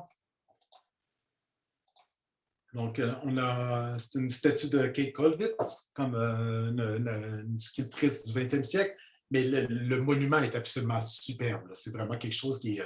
et c'est tout petit et c'est d'une grande beauté. Donc, ce qui est important, c'est qu'on crée... une dernière de Schinkel, juste pour vous montrer et faire le lien, parce qu'on est supposé parler de musique. Hein. Ça, vous le reconnaissez peut-être de Amadeus. C'est le décor que Schinkel a fait pour la flûte enchantée de Mozart. Bon, comme Éric l'avait souligné, mon frère, dans sa conférence, il y a Le décor c'est un décor pour une représentation qui a été faite en 1820. Hein. Dans le film, on le présente comme c'était pour l'original, ce n'est pas le cas, mais le dessin de scène est absolument superbe. Hein. Je ne sais pas si vous êtes d'accord, mais moi, je suis d'accord avec moi-même, ce qui arrive souvent. Donc, d'un côté, on va avoir ce néo-hellénisme, si vous voulez, qui va envahir l'Allemagne, surtout la Prusse. Et on va avoir un autre phénomène qui va être le néo-gothisme. Et ça prend une autre dimension. Le néo-gothisme, c'est la résurrection, en gros, des formes gothiques. À la base, ça se fait... Okay, le retour aux formes gothiques existe depuis... je dirais depuis un bon 200 ans. Premièrement, parce que les techniques ne sont pas perdues. Hein. Parce que pendant les cathédrales tombent en ruine, la plupart n'ont pas été complétées. Donc, les techniques de rénovation, d'agrandissement, d'achèvement des cathédrales, ils existent encore. Les architectes continuent à concevoir de l'architecture gothique, même quand ce n'est pas la mode, simplement parce qu'il faut finir l'église. Okay? Il ne faut pas oublier que les cathédrales, on a souvent cette image que c'est fantastique, ça tient encore debout après 800 ans ou 900 ans. Mais les cathédrales, c'est des chantiers permanents. Hein. On est toujours en train de réparer et de solidifier parce que ça tombe en ruine comme le stade olympique. Hein. C'est pas vraiment différent. Donc, on a déjà cette expertise qui est encore là. Je cherche mes photos. Et on va avoir aussi... ça va commencer à apparaître dans quelque chose qui est très important dans le rococo et qui va se transmettre dans tout le romantisme après, c'est la notion de pittoresque. On va créer des images, c'est de l'art de carte postale. On se crée des contextes qui sont hors du réel parce qu'on aime le point de vue. Le premier exemple, peut-être, c'est pas le premier, mais c'est peut-être le plus marquant, c'est celui-ci, il va s'ouvrir. Oui. OK. Vous pouvez mettre les micros 2 petites secondes parce que j'aimerais vraiment savoir. Partage pas. Partage ton écran. Oui. OK. Merci. Oh. C'est quoi? Non, ça, c'est moi. Attends. Partager l'écran. Ah! Qui est capable de deviner ce que c'est? Une maison. Feedback. Est-ce qu'il y a quelqu'un qui est capable d'identifier la chose? OK. C'est le boudoir de Marie-Antoinette à Versailles. Oui, c'est ça. C'est le hameau du village, OK? Ouais. Marie-Antoinette s'amuse à jouer à la bergère, à la paysanne, et elle s'est fait construire un village. C'est vraiment un village paysan par ce goût de pittoresque. On joue à la carte postale. Et on va trouver... Pardon? Non. Et c'est de cette façon-là que l'architecture gothique va être introduite. Hein. On va trouver, ça va durer pendant tout le 19e siècle, mais on va se mettre à se bâtir des ruines. On se bâtit des nouvelles ruines parce qu'on aime le look. On trouve ça beau dans le jardin d'avoir une petite ruine gothique. Okay? On va trouver, je cherche... on va le voir aussi dans d'autres contextes. Ça, on retourne en Allemagne, à Potsdam. Quand Frédéric II fait bâtir sans souci, il va grandement agrandir la ville de Potsdam. Donc, il va faire détruire les enceintes des fortifications. Et il va remplacer par 3 portes qui marquent les entrées de la ville. Donc, d'un côté, la porte la plus importante, qui s'appelle aussi la porte de Brandebourg, on tombe exactement dans l'imagerie romaine. Hein. C'est la même imagerie qu'on a à l'Arc de Triomphe ou l'Arc du Carrousel à Paris. C'est repris, c'est l'Arc de Titus, etc., etc. Mais de l'autre côté, il va faire bâtir une porte qui est moins importante, qui ne s'ouvre pas. Photo, ouvre-toi.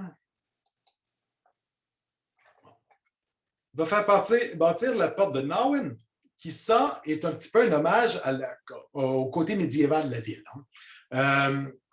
C'est Frédéric le Grand lui-même qui l'a dessiné, et pourtant, Frédéric le Grand va être, jusqu'à sa mort, le plus grand défenseur du rococo survivant en Europe.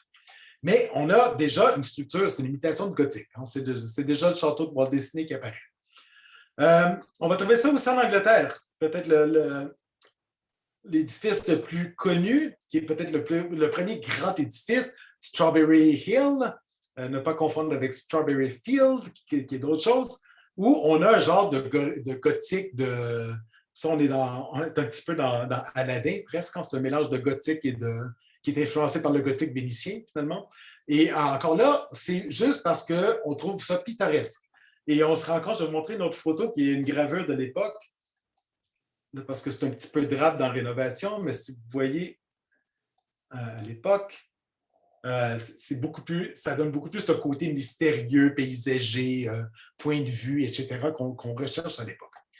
Sauf que cette architecture gothique va devenir, d'une certaine façon, une identité nationale. Et ça va être vrai dans tout le Nord. Ça va être vrai en Angleterre, ça va être vrai en Allemagne. Donc, en gros, on essaie de se trouver une identité qui est hors des modèles italiano-français et surtout, on va particulièrement, on est dans une réaction après les guerres napoléoniennes. Hein, la France, la réputation de la France après Napoléon est passablement la même que la réputation de l'Allemagne après la Deuxième Guerre mondiale. Alors, les Français sont considérés comme des gens qui ne font qu'obéir, que des militaristes finis, des gens qui ont envahi l'Europe, etc. Évidemment, il y a une grosse différence, c'est que Napoléon, malgré tous ses torts, ils n'ont pas fait chambre à gaz, et ce qui fait quand même une différence assez grande dans le niveau d'estimation qu'on peut avoir.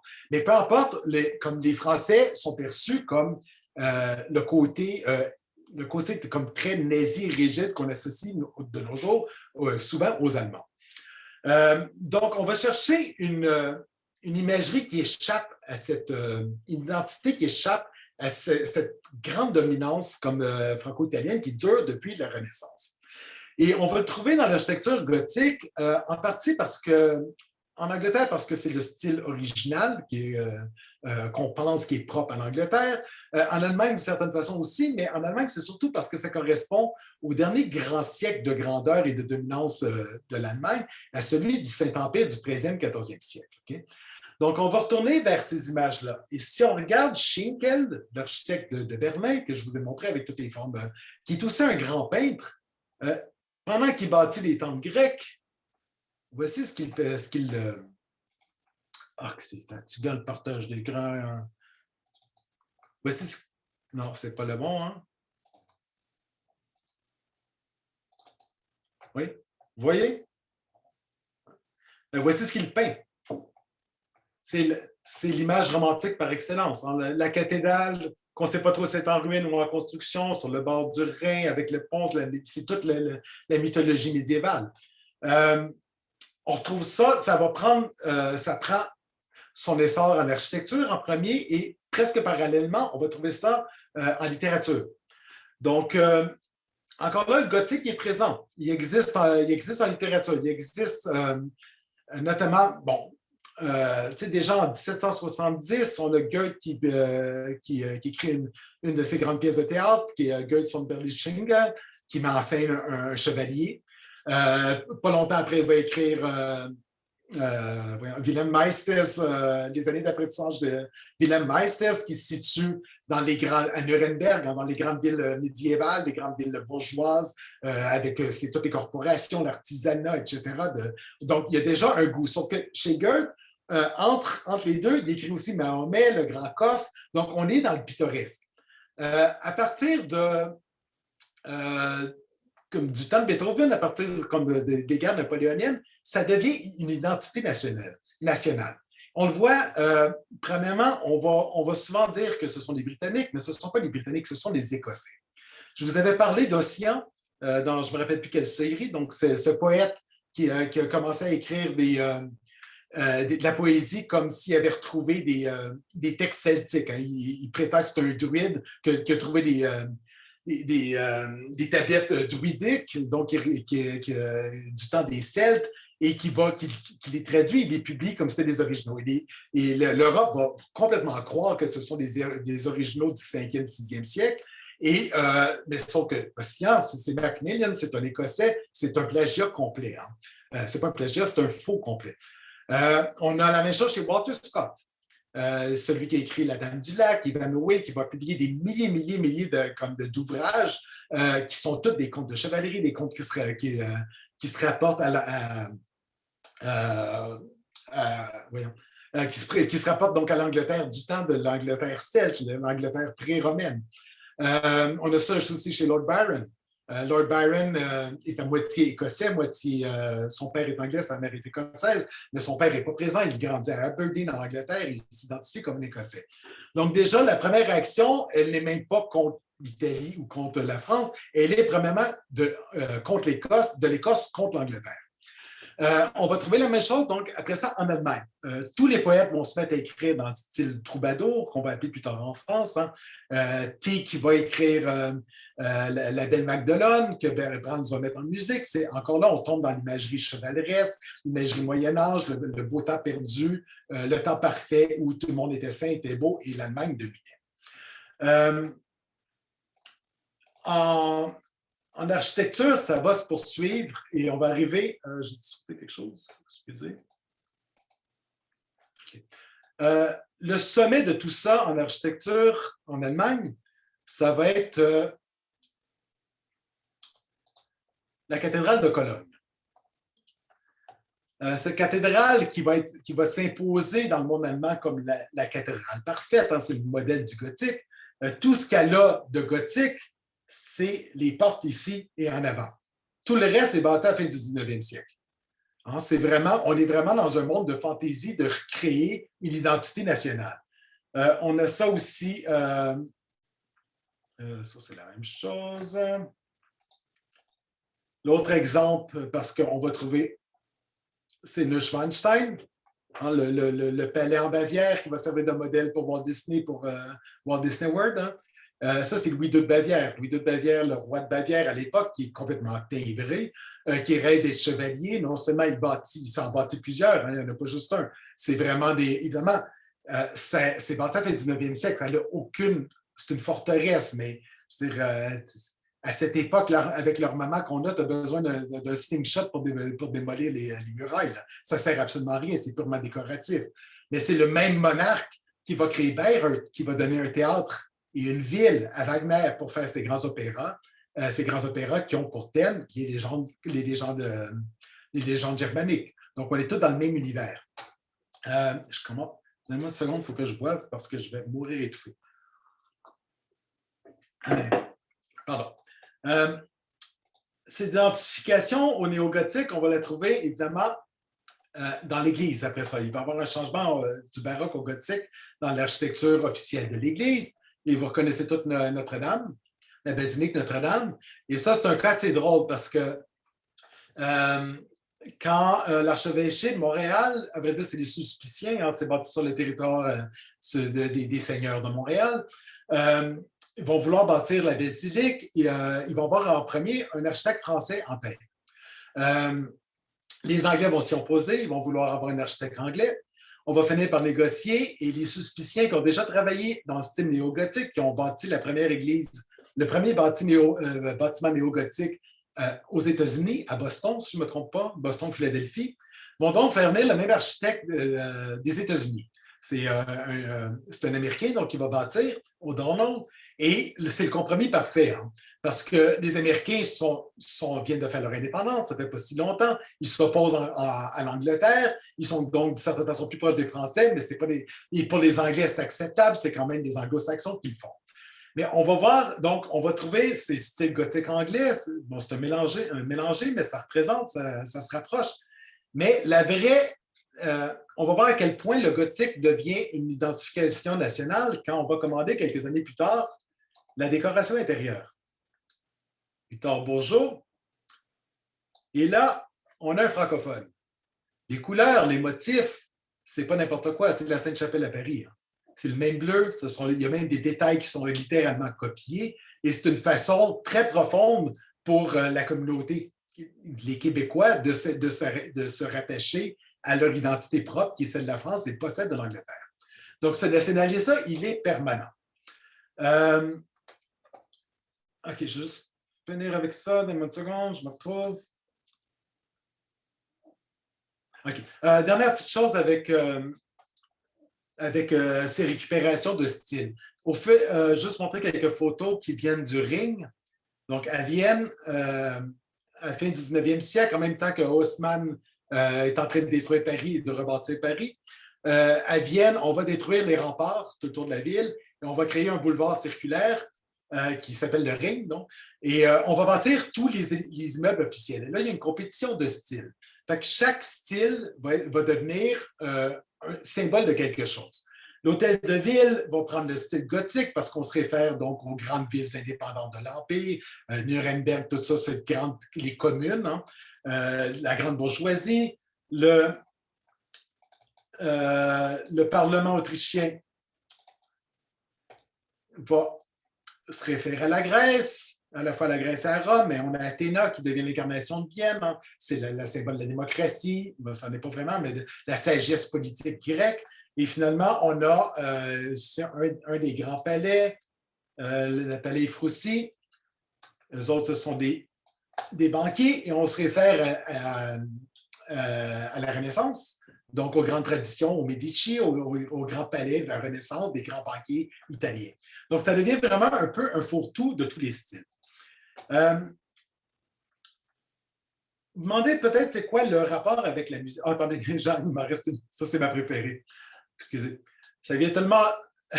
Voyez-vous? Oui, je n'ai pas compris. Ça, c'est à Potsdam. Là, on a un problème parce qu'on vient de créer une des plus grandes pompes à vapeur pour approvisionner en eau. Et on a donc une nouvelle technologie et les architectes n'ont aucune idée comment l'enrober. Fait que là, on sait qu'on a besoin d'un énorme piston, okay? Et on n'a pas de forme prédéfinie dans aucun des cartons. Fait que la seule affaire qu'on trouve, c'est une mosquée. Donc, on se bâtit une mosquée comme je trouve ça très drôle. C'est comme... Mais encore là, on est dans le pittoresque, hein, ça donne le point de vue. Le rapport avec la musique. Il n'y en a pas. Et il y en a un, mais il n'est pas direct. Le problème avec la musique, et c'est permanent dans toute l'histoire de l'art. Hein. Je ne sais pas s'il y en a dans... Non, il y a... un des problèmes avec ce qu'on appelle l'histoire de l'art, c'est que ce n'est pas l'histoire de l'art, c'est l'histoire de la peinture, des arts visuels. L'histoire de la musique est différente. Elle possède sa propre dynamique, ses propres importances, ses propres focus et son propre rythme qui est complètement différente de l'histoire des arts visuels. Une des raisons pour lesquelles j'ai utilisé l'architecture, c'est qu'on peut parler de concept avec l'architecture, on peut le faire en peinture et en sculpture. La musique est allergique au concept. Ou pas allergique, elle est imperméable au concept. Si je vous mets du Wagner, une pièce de Wagner que vous ne connaissez pas, si vous écoutez ça, vous n'avez aucune idée du sujet. Hein? Vous n'avez aucune idée s'il est en train de parler de Tristan et Isolde, qui est une légende celtique qui va être récupérée en France au 12e siècle, ou si je vous mets les Valkyries qui se réfèrent à la mythologie nordique, ou si je vous mets peu importe ce qu'on vous met, il n'y a aucune façon d'identifier, de faire de rapport avec. On a le même problème que le surréalisme. Mon frère m'a demandé une conférence sur la musique et le surréalisme. Ça n'existe pas. Qu'est-ce que vous voulez faire comme surréaliste? C'est comme vous demandez au violoniste de jouer avec le violon en arrière de la tête et l'archet des deux pieds. Peut-être qu'il peut le faire, mais ça ne donnera pas de son. On n'a pas de musique. La musique travaille à un niveau beaucoup plus profond que l'intellect. Hein. On pourrait dire de certaine façon que la musique travaille sur notre cerveau reptilien. On travaille avec des tensions, des stress, des peurs, des sensations. On ne travaille pas du tout avec le concept. C'est une des raisons pour laquelle l'humour ne passe pas en musique. À part faire la blague, je joue faux puis je tape des mauvaises notes, il n'y a pas grand humour que tu peux faire en musique. Tu peux faire de l'ironie, tu peux jouer avec des concepts où tu superposes des sensations, mais de faire une blague, l'humour, par définition, dépend de l'esprit. Donc, on ne peut pas faire ça en musique. C'est comme... par contre, c'est le milieu dans lequel tous nos grands compositeurs grandissent et passent leur vie. Et on le voit, la seule façon qu'on peut établir vraiment un lien, ce sont dans les thèmes qui vont utiliser, dans les titres des pièces. Quand Smetana écrit la Moldave, Moldva en tchèque, je pense, il parle de son pays, c'est la grande rivière de la République tchèque. Il parle de sa terre. Sincèrement, si tu ne sais pas c'est où la Moldave ou si tu ne sais pas c'est où la République tchèque, c'est pas en écoutant la musique que tu vas te sentir tchèque. Là. Même chose avec Wagner, les grands la tétralogie, ces 4 grands derniers opéras, avant-derniers opéras, c'est toute la mythologie la mythologie allemande et scandinave. C'est les mêmes thèmes que le Seigneur des Anneaux. Hein. C'est exactement les mêmes sources. Sauf que il n'y a aucune façon de savoir, à moins que tu aies lu le texte et que tu connaisses le titre. Le Requiem allemand de Brahms, c'est un hommage à la culture allemande, la façon de penser allemande, tout ça.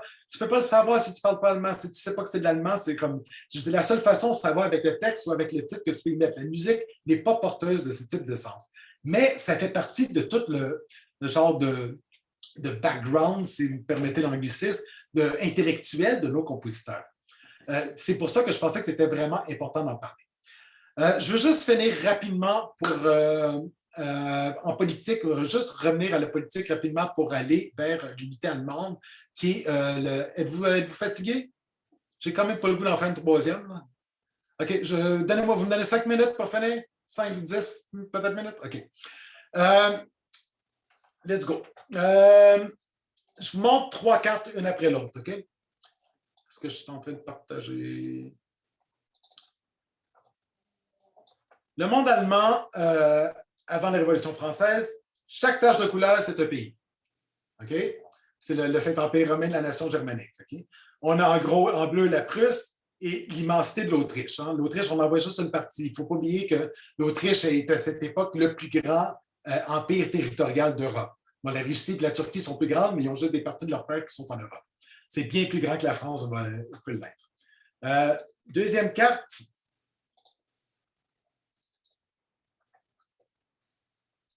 « 1812, quand Napoléon est au sommet de son pouvoir et qu'il a remanié l'Europe. On a encore la Prusse qui a diminué, la Russie qui s'est avancée, la Pologne, pardon, qui s'est établie, la Russie qui s'est un peu avancée, l'Autriche. Mais ici, de la grosse pizza, on est rendu à une pizza un peu plus contrôlable. On a quelques ingrédients, mais non pas tous les ingrédients qui peuvent se trouver dans le restaurant. À la fin des guerres napoléoniennes, on arrive donc au Congrès de Vienne, ce grand congrès qui se réunit à Vienne pour être capable de rétablir une carte d'Europe. Évidemment, on n'est pas capable de revenir à ce qui était l'Europe au complet avant 1789, simplement parce qu'il y a tellement de territoires qui ont disparu et que les gens veulent tout en avoir des bouts. Donc, on va rétablir une carte où on se ramasse avec ces 30 États allemands. Encore là, on a 2 grandes puissances. Et là, si vous remarquez quelque chose, en bleu, on a donc la Prusse qui a fait son unité de ce côté-ci. Mais là, des petites terres qu'elles avaient vers l'ouest, c'est devenu un autre gros bloc. Et là, le même processus qu'on a eu chez Frédéric II pour essayer de boucher le trou entre le Brandebourg et la Prusse, on va le retrouver de l'autre côté pour essayer de boucher le trou entre la Prusse et les terres qu'elle détient sur le Rhin. Donc, évidemment, quand on va après le 1815, le Saint-Empire est aboli. Napoléon a forcé l'abolition du Saint-Empire. On va créer quelque chose qui s'appelle la Confédération germanique, qui est un gros n'importe quoi. Il n'y a personne qui a le pouvoir. C'est officiellement sous l'égide de l'empereur d'Autriche. Il n'y a personne qui peut vraiment prendre de décision. Et s'il y a une décision qui est prise, chaque prince a le droit de l'appliquer ou pas. Donc, c'est un peu n'importe quoi. C'est d'une certaine façon juste une symbolique pour l'Autriche de garder sa domination qu'elle a sur le monde allemand. À vrai dire, cette domination-là, l'Autriche s'en est jamais préoccupée pour la simple et bonne raison que les préoccupations de l'Autriche n'ont jamais été en Allemagne. L'Autriche se bat pour se développer dans les Balkans, vers l'Empire turc et en Italie. L'Allemagne ne l'a jamais préoccupée, en grande partie parce qu'elle sait qu'il n'y a personne qui est assez puissant pour la mettre au défi. Mais ça, c'est jusqu'au jour où la Prusse arrive. À cette époque-là, en 1815, la Prusse n'est pas encore assez puissante pour s'opposer à l'Autriche. Donc, tout ce qu'elle peut faire, c'est d'y mettre des bâtons dans les roues le plus possible. Donc, la Prusse va tout faire en son pouvoir pour que la Confédération germanique, qui était déjà vouée à l'unité, va accomplir avec son destin et va être la chose la plus nulle qui a jamais existé. Un des bons côtés de cette période de réaction en Europe, c'est qu'il n'y aura pratiquement pas de guerre. Hein. C'est un peu comme si entre les grands massacres napoléoniens, on rechargeait la batterie pour être capable de s'en remettre plein la gueule jusqu'à la Première Guerre mondiale. Mais entre les deux, il n'y a pas grand-chose. Il va y avoir toutefois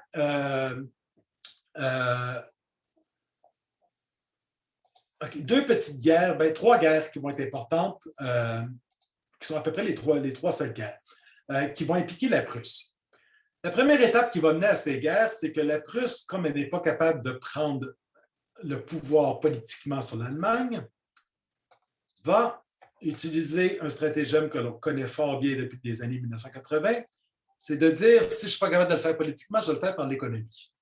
Donc, ils vont créer l'union douanière des pays de l'Allemagne, en excluant l'Autriche.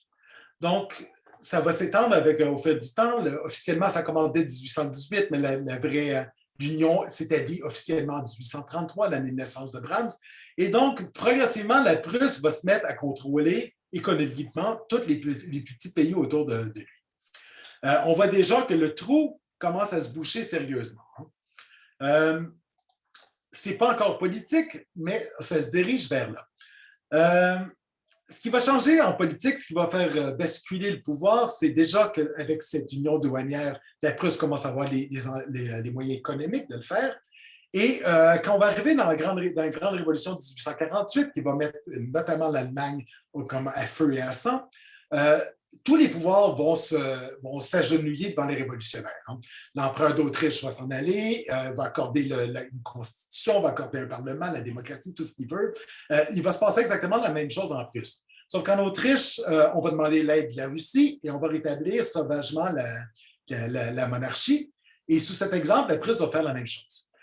Donc, on va renvoyer l'armée, on va massacrer tout le monde et on vient comme c'était à l'époque.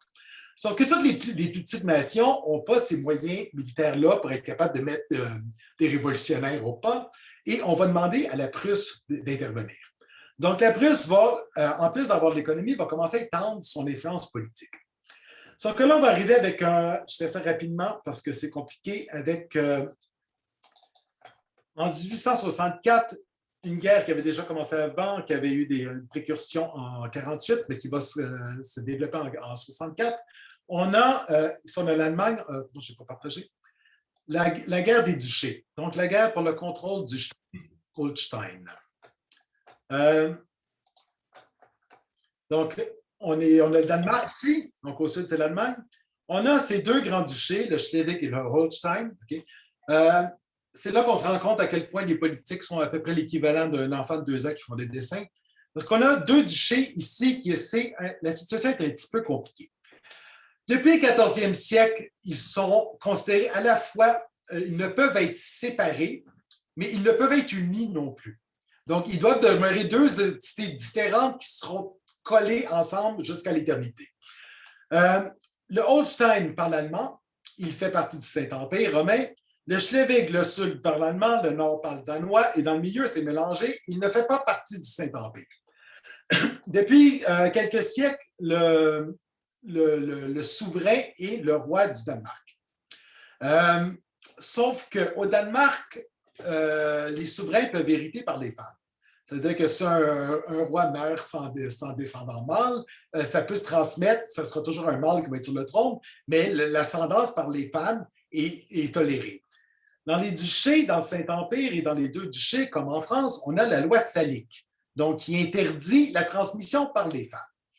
Or, un jour, le roi du Danemark, Christian VII, et là, je vous avertis, c'est l'enfer, parce que tout le monde au Danemark s'appelle Christian et Frédéric, ou Christian Frédéric.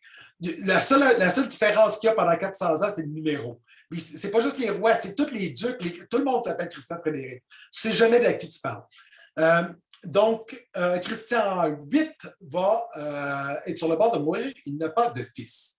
Et là, les deux duchés, il veut garder les duchés au Danemark pour son successeur, mais il y a quelqu'un qui dit oui, mais la loi salique, elle ne s'applique pas là, elle s'applique là. Donc, on a Christian d'Oldenburg qui décide que les duchés lui reviennent à lui. Donc là, ça va créer une petite guerre, mais là, évidemment, la Prusse va essayer de s'en mettre, mais l'Angleterre et la Russie qui ne veulent pas que les Prussiens contrôlent les détroits, qui permet l'accès à la Baltique, donc va s'en mêler. Mais en 1864, la même situation se reproduit. On ne sait pas quel bord le Schleswig-Holstein va aller.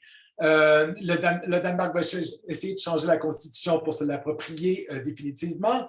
La Confédération germanique va protester et là, on va envoyer une armée. C'est officiellement la Confédération germanique qui y va, mais en gros, ce sont les Prussiens et les Autrichiens qui se partagent le travail. Donc, on va conquérir les deux duchés officiellement et on va se séparer l'administration. Donc, le Schleswig va revenir à la Prusse. La Prusse, c'est là. Hein? Le Holstein va revenir à l'Autriche. L'Autriche, c'est en bas de mon plancher, en bas de l'écran. Fait que, évidemment, l'Autriche n'a aucune façon de pouvoir sécuriser ses territoires. Et le grand politique de l'époque, du siècle même, qui domine en Prusse, il s'appelle Bismarck, c'est lui, Otto von Bismarck. Donc, il va se servir de la chose. Un an plus tard, il va décider d'envahir le Holstein aussi, de s'en occuper lui-même. L'Autriche va protester, on va rentrer en guerre, il va y avoir une très courte guerre qui s'appelle la guerre austro-prussienne, sauf qu'évidemment, les Autrichiens sont déjà en train de se battre en Italie, la Prusse est déjà prête et la Prusse a une armée hyper moderne, ce que les Autrichiens n'ont pas. Et là, on va arriver avec une campagne très rapide. Les Prussiens ont notamment un nouveau fusil qui se charge dans la culasse. Donc, tu mets les balles en arrière au lieu de les mettre par en avant en pompant comme ça. Ce qui fait en sorte que le soldat prussien tire 4 fois plus de balles que le soldat autrichien. Ça va être un massacre, le massacre de Sadova, et la Prusse, de ce côté-là, va être capable de créer, de battre l'Autriche à peu de couture et de créer la Confédération d'Allemagne du Nord. Donc, on a une petite Allemagne qui va s'opposer au rêve de la Grande Allemagne, qui intégrerait toute l'Autriche et l'Allemagne actuelle. Donc, l'Autriche est mise hors du monde allemand. C'est une grande surprise parce que depuis la chute de Napoléon, avec les désastres de l'armée prussienne, la Prusse a perdu énormément son prestige. Hein. Et il faut comprendre que même si Napoléon a été battu, la France demeure la grande puissance et ça demeure la grande réputation. Oui, les Français ont été battus à Waterloo, mais ça a pris 25 ans à toute l'Europe pour être capable de les battre. Et ça reste, les Français se pensent encore de loin la plus grande puissance. Et en nombre, ils le sont. Sauf qu'en 1870, pour plein de raisons, il va y avoir un nouveau conflit, la Prusse et la France. Mais la France va déclarer la guerre à la Prusse, certaines qui vont écraser cette petite puissance d'Allemands. Et là, c'est la plus grosse surprise. Avec une rapidité absolument effarante, les Prussiens rentrent, ils sont à Paris. Napoléon III, donc le neveu de Napoléon le Grand, est prisonnier à Sedan. Et s'il y a quelque chose que tu ne peux pas te permettre quand tu es un Bonaparte, c'est de perdre sur un champ de bataille. Hein, ça ne va pas très bien avec le nom. C'est la chute du Second Empire en France. Et en 1871, donc Otto von Bismarck, qui est avec Guillaume Ier installé à Versailles. Donc, Bismarck va couronner Guillaume Ier, premier empereur des Allemands. Créant l'unité allemande, ça se passe donc en 71. Brahms a, il a quel âge à cette époque-là? 48 ans. Oui, 48 ans. Donc, à partir de ce moment-là, je vais finir avec ça. Cette unité allemande, elle marque... c'est un double pivot. Hein. Pour la première fois, l'Allemagne arrive à dominer l'Europe. C'est la première fois depuis le 13e ou 14e siècle que l'Allemagne est la grande puissance. C'est la grande puissance économique. On est rendu de loin au niveau industriel, de loin plus puissant que l'Angleterre. On a déjà le pattern économique qu'on a présentement en Europe. Hein. C'est une puissance, pour la première fois démographiquement, il y a plus d'Allemands que de Français. C'est la grande puissance militaire et on commence à s'étendre. Mais c'est aussi la grande puissance culturelle de l'époque. Quand les prix Nobel commencent, c'est l'Allemagne qui rafle systématiquement tout. Pas juste en sciences, en culture, en littérature et dans tout. C'est hyper dominant. On va perdre beaucoup de cette image-là parce que l'Allemagne va perdre des plumes avec les guerres mondiales. Hein. Il faut se rendre compte qu'à New York, jusqu'à la Première Guerre mondiale, le Metropolitan Opera présente Wagner en allemand. Les programmes sont en allemand parce que la communauté allemande est hyper forte, hyper dominante. Les Américains se rendent en Allemagne pour leur éducation. On a des communautés allemandes au Brésil. Il y a des parties du Brésil où tu crois en Bavière, hein, partout en Amérique latine. Et London, Ontario s'appelle Berlin jusqu'à la Première Guerre mondiale. On a donc cette dominance, pas juste cette présence de l'immigration allemande, mais cette dominance culturelle qui est très forte à travers le monde occidental et beaucoup aussi qui commence à avoir lieu en Afrique. Hein. Les premières colonies allemandes sont là. Donc, on a une dominance et on a le problème. Il y a deux problèmes qui vont avec cette grandeur allemande, c'est que les Allemands vont devenir de forts présomptueux et ils vont présumer de plus en plus qu'ils peuvent dominer le monde, ce qui va amener à certaines catastrophes. Et on va avoir pour la première fois un pouvoir, depuis 1756, un pouvoir économique et politique et militaire qui peut s'opposer à l'Angleterre. Et ça, l'Angleterre ne le permettra pas. Et ça, c'est ce qui va nous amener directement à la Première Guerre mondiale. Et ça va être un autre chapitre parce que là, je vais mourir. Voilà. Est-ce qu'il y a des questions? Si vous avez des questions, si vous n'êtes pas tout le temps en train de dormir ou de dire « Mon Dieu, maudit qui parle », c'est le temps de le faire. En tout cas, je me rassure juste que ça a été une bonne décision de couper la première conférence et de ne pas de la faire d'un seul coup. Oui, monsieur. Avez-vous des questions? Merci pour le bravo. C'est le temps ou jamais? Parce que quand je suis en concert, on n'a pas le temps après, puis si on avait le temps, je m'avais fumé ma cigarette tout le temps, fait que il n'y a personne qui a le temps de me parler. Vous êtes peu curieux. Question. Bon, s'il n'y a pas de questions, on va se dire bye-bye. C'est tellement vaste que c'est difficile de poser des questions. Là. Non, c'est pas grave. Vous n'êtes pas obligé d'avoir des questions. J'espère qu'on va tous se voir mardi prochain. Oui, monsieur. Vous aurez l'occasion de parler. Oui, tout à fait. Un petit peu le sujet de la série. Mais sincèrement, je pensais que c'est important de donner un contexte un peu plus large, que je pense qu'on n'a jamais le temps de faire en concert, puis qui permet d'un peu mieux de situer comme le contexte de nos compositeurs et de leur façon de penser, qui débouche à quelque chose qui est inexplicable, qui est la musique. Donc, bon, si ça a fait votre soirée, j'espère que oui, ça a fait la mienne. Merci, donc, Patrick. Merci. Bye. On se revoit mardi. J'ai un commentaire à faire qui est de ne pas oublier que le concert de l'après-midi est à 15h et le concert du soir est à 19h. Donc, il y a eu des changements d'heure pour les concerts, donc s'il vous plaît. Voilà. L'après-midi, il est à 15h? Il était à 15h. OK, c'est bon. Oui. OK. Et maintenant qu'on a le droit d'être dehors jusqu'à 9h30. On va veiller. Même ma mère n'a jamais réussi à me garder à la maison jusqu'à 8h le soir. Puis là, c'est comme... J'avais 3 ans, puis je m'en allais. Arrête donc. Mais OK. Combien de trucs que j'ai fait avant l'âge de 2 ans? Okay. Non, mais c'est parce qu'on était maltraités chez nous. Des fois, il y a même pas de... Parle pas de ton père comme ça. On a une chance que papa était là pour nous protéger. Ah oui. Non, il n'était jamais là. OK, j'ai plus rien à dire déjà. Bye! Bye. Comment je ferme? Patrick, Comment on ferme ça, tu nous de autres? fermer l'enregistrement parce que c'est toi qui as le contrôle total. Arrêtez là.